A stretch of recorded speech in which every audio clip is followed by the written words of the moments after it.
Hi guys, ಎಲ್ಲರಿಗೂ ನಮಸ್ಕಾರಗಳು. ನಾನು ಚೆನ್ನಾಗಿದ್ದೇನೆ, ನೀವು ಚೆನ್ನಾಗಿ ಇದ್ದೀರಾ ಅಂತ ತಿಳ್ಕೊಂಡಿದ್ದೀನಿ. ಹಾಯ್ ಗಾಯ್ಸ್, ನನ್ನ ಚಾನಲ್ಗೆ ಹೊಸಬರು ನೀವು ಆಗಿದ್ದರೆ ದಯವಿಟ್ಟು ನನ್ನ ಚಾನಲನ್ನು ಸಬ್ಸ್ಕ್ರೈಬ್ ಮಾಡಿ, ಪಕ್ಕದಲ್ಲಿದ್ದ ಬೆಲ್ ಐಕನ್ ಒತ್ತಿ, ಆಲ್ ಅನ್ನು ಒತ್ತಿದರೆ ನಾನು ಅಪ್ಲೋಡ್ ಮಾಡಿದ ವಿಡಿಯೋ ಎಲ್ಲ ನಿಮಗೆ ನೋಟಿಫಿಕೇಷನ್ ಆಗಿ ಬರುತ್ತದೆ. ಸೊ ಗಾಯ್ಸ್, ಇವತ್ತಿನ ಟಾಪಿಕ್ ಶುರು ಮಾಡೋಣ. ಇವತ್ತು ನಾನು ನಿಮಗೆ ತರ್ಮೆ ಸೊಪ್ಪು ಅಂದರೆ ಚರ್ಮೆ ಸೊಪ್ಪು ಇದರ ಬಗ್ಗೆ ತಿಳಿಸಿಕೊಡುತ್ತೇನೆ. ಸಾಮಾನ್ಯವಾಗಿ ನಮ್ಮ ಕೊಡಗಿನಲ್ಲಿ ಹೆಚ್ಚಾಗಿ ನೀರು ಇರುವ ಸಣ್ಣ ಸಣ್ಣ ಹಳ್ಳ ಹಾಗೂ ನದಿಯ ಬದಿಯಲ್ಲಿ ಈ ಚರ್ಮೆ ಸೊಪ್ಪು ಕಾಣಸಿಗುತ್ತದೆ. ಇದರಲ್ಲಿ ಸುಮಾರು ವಿಧಗಳಿವೆ. ನಾನು ತೋರಿಸುತ್ತಿರುವ ಚರ್ಮೆ ಸೊಪ್ಪು ಕೊಡಗಿನಲ್ಲಿ ತುಂಬ ಫೇಮಸ್ ಆಗಿದೆ. ಸಂತೆಯಲ್ಲಿ ಈ ಸೊಪ್ಪಿಗೆ ತುಂಬ ಬೇಡಿಕೆ ಇದೆ.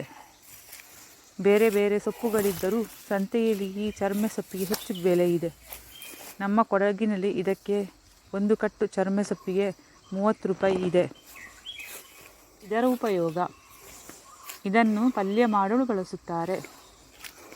ತರಕಾರಿ ತೋಟದಲ್ಲಿ ಸಣ್ಣ ಸಣ್ಣ ಗಿಡಗಳು ಇದ್ದರೆ, ಅಂದರೆ ಮೆಣಸಿನ ಗಿಡ, ಬದನೆ ಗಿಡ ಎಲ್ಲ ಸಣ್ಣ ಗಿಡಗಳಿದ್ದರೆ ಅದನ್ನು ಮುಚ್ಚಲು ಕೂಡ ಬಳಸುತ್ತಾರೆ. ಇದರಲ್ಲಿ ಫೈಬರ್, ಐರನ್ ಅಂಶ ಇದೆ. ವಿಟಮಿನ್ ಸಿ ಹೇರಳವಾಗಿದೆ. ಇದು ನಮ್ಮ ಜೀರ್ಣಕ್ರಿಯೆಯನ್ನು ಚೆನ್ನಾಗಿ ಮಾಡುತ್ತದೆ. ಪಲ್ಯ ಮಾಡುವ ವಿಧಾನ: ಈ ಸೊಪ್ಪನ್ನು ಚೆನ್ನಾಗಿ ಚೆಕ್ ಮಾಡಬೇಕು. ನಂತರ ಸಣ್ಣ ಸಣ್ಣ ಹುಳುಗಳು ಇದೆಯಾ ಎಂದು ಫಸ್ಟ್ ಚೆಕ್ ಮಾಡಬೇಕು. ನಂತರ ಸಣ್ಣ ಸಣ್ಣ ಪೀಸುಗಳಾಗಿ ಮಾಡಿ ಕಟ್ ಮಾಡಬೇಕು. ನಂತರ ಚೆನ್ನಾಗಿ ತೊಳೆಯಬೇಕು. ನಂತರ ಆ ಸೊಪ್ಪನ್ನು ಸೋಸಬೇಕು. ಆಮೇಲೆ ಒಲೆ ಮೇಲೆ ನೀರು ಹಾಕದೆ ಬಾಣಲೆಯಲ್ಲಿ ಬೇಯಿಸಲು ಇಡಬೇಕು. ಬೆಂದ ನಂತರ ಈರುಳ್ಳಿ ಹಾಗೂ ಒಣಮೆಣಸನ್ನು ಚೆನ್ನಾಗಿ ಹುರಿದು ಕಾಯಿ ತುರಿ ಹಾಕಿ ಬೇಯಿಸಿದ ಸೊಪ್ಪಿಗೆ ಒಗ್ಗರಣೆ ಕೊಡಬೇಕು. ರುಚಿಗೆ ತಕ್ಕಂತೆ ಉಪ್ಪು ಹಾಕಬೇಕು.